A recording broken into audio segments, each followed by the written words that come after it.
Well, as far as robberies go, that didn't go very well. I feel so shit. And the system's forced me to do it, you know? So I fill up $50. I didn't fill up the whole tank. I just filled up what I needed to get to the next park where I'm going to sleep because I've got no home. I've got no medication. Oh, you know, I stole, what did I steal? I stole an iced coffee, a sausage roll, and some barbecue shapes. That's what I stole from a service station. And I gave him the note with who I was, my name, my date of birth, my whistleblowing website, promising to pay him back. And he wouldn't. I walked out calmly and just tried to run off.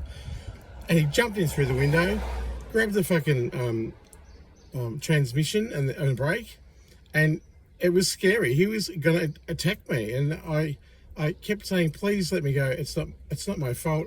I want to pay you back."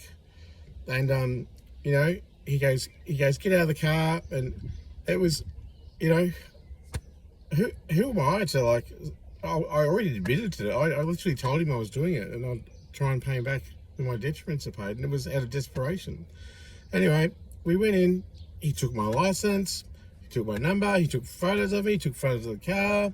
He said he's going to call police if I don't come back and pay it next Friday. But money's really something I don't have. So, you know, maybe I should invoice the NDIS for that bill. Or maybe I should invoice WorkCover or WorkSafe, or invoice the Attorney General and the Prime Minister for covering up my former partner and the money he owes me. Maybe I should invoice them, you know, for the I think it was $57 that I stole out of pure desperation.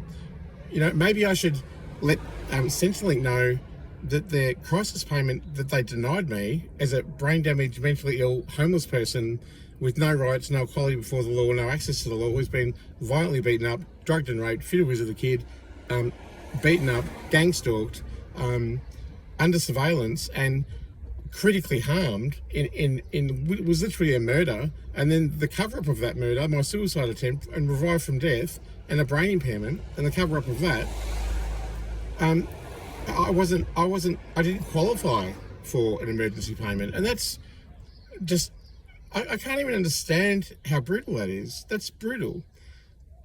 Maybe I should let Centrelink know, you know, that I went for the crisis payment. It really was a crisis. I had no home.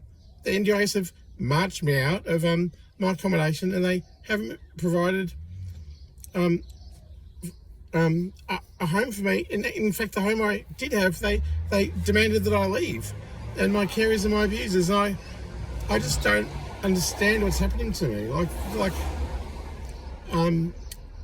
There's enough money in my NDIS plan to pay for accommodation, and Bill Shorten knows it because I emailed him, and he sent cops to kick in the fucking door and take me to hospital as a prisoner. This financial oppression is systemic, and it's really fucking wrong.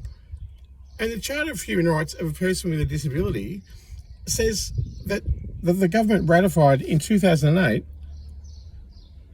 states that a disabled person should be provided reasonable accommodation.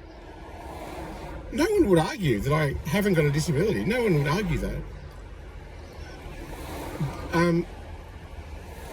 That's a law that's an ethos that underpins all laws in Australian society, and they haven't provided it. I can't believe it.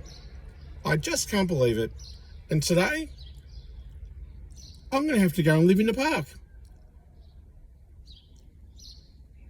I'm going to have to go and live in the park. The government won't even admit that my relationship with Steve Icenides existed. That's like a well-known fact. That's not negotiable as a fact.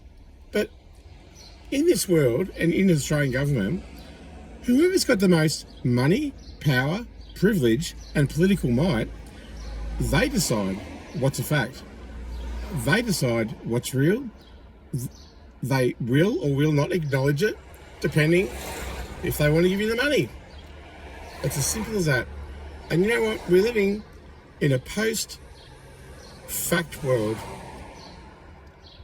I've been singing about my destruction for a long time, and it's come to this. And I'm not a bad person, and I'm not a criminal. I still say that, but you know that they'll arrest me for literally trying to hang on to survive after a brutal oppression of me has victimised me to the point of death and then covered it up, and 3 years later still has so much malice for me. I can't believe my friends and family won't stick up for me, and in that way they've allowed this to happen. I'm drowning, I'm suffering, I'm being persecuted to death, and the world's allowing it. It's a biblical fucking forsaking. I want to live. I want a better life. They made me do that. And you know what? I feel bad about it. I didn't want to rip off a petrol station owner. I really didn't. I'm literally struggling to fucking survive, and I'm a political scapegoat.